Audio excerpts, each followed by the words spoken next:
Po afër dita, ndonë se ditët paraprake deputetë e opozitës janë shumë përgjegjshëm për media, sot nuk po ndalen, duket se disponimi i tyre nuk është në nivelin e duhur, meqense edhe deklarimet e mëhershme i kishin në kundërshtim me atë se nuk do të marrin pjesë në seancën për presidentin, pasi që të njëjtit po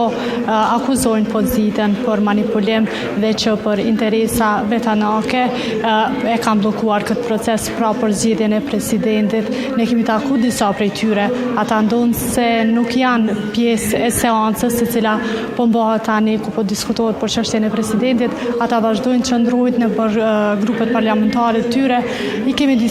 taku disa prej tyre, kemi bashkëbisedu dhe vazhdojnë të jenë të njëjtit qëndrim me atë se çfarë kanë deklaruar para se kjo seancë të fillojë dhe pasi përfunduan dy seancat që janë mbajtur gjatë ditës së sotme, njëra pra që ishte për ta nderuar figurën e Recep Çosjes. Vlen ta theksoj se para pak minutash ministri i punëve të jashtme Glau Kuljusa sapo përfundoi fjalimin e tij, në të cilin tha që po tentohet të shkarkohet pra qeveria e Kosovës me rastin e zgjedhjes presidentit. Ai pati një sër akuzash për opozitën për bllokim të këtij procesi, e dëgjuam pra edhe kryeministrin e Kosovës, i cili po ashtu pareshtur hodhi akuza ndaj opozitës dhe po ashtu edhe zbuloi detaje nga takimet që i kanë pasur me krerë të partive politike opozitare, ku ndër të tjera tha se disa herë ka kërku takim me ta, ndërsa nuk është kthyer e njëjta, pra partitë opozitare sipas tij asnjëherë nuk i kanë kërkuar takim. Kryeministri e anashkaloi përgjigjen e gazetarëve që pareshtur e kanë pyetur qysh nga dita e shtunë sa i përket emrit të ish-presidentes Vjosa Osmani, cilën e ka përmendur kreu i LDK-s Lumir Abdigjiku dhe i ka kërkuar 66 votat e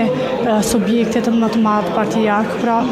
për ta zgjedhur presidente, por kjo ka mbetur veç një përmendje, thjesht nuk është Vjosa Osmani nuk është propozuar nga LDK-ja, por thjesht është përmendur si opsion i tyre. Ne po vazhdojmë me qëndru në kuvendin e Kosovës, po i shohim edhe fjalimet e deputetëve të partisë në pushtet, pra vetëvendosjes. Këtu po mungojnë partitë opozitare, janë vetëm ato të komuniteteve të cilat po marrin pjesë në seancë. Prej tyre kanë folur edhe disa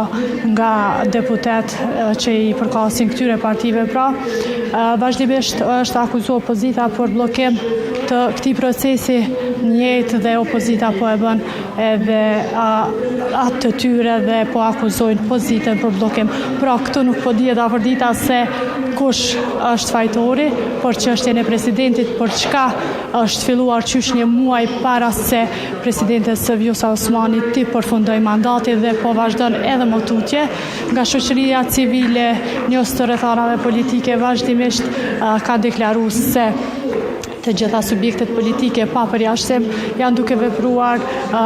për interesa partijake dhe nuk po e zhbllokojnë këtë proces. Unë bashkë me kamermanin Shahinin kemi me vazhdu me qëndru këtu në kuvend, do ta përcjellim edhe seancën për cilën po flitet se do të mbahet për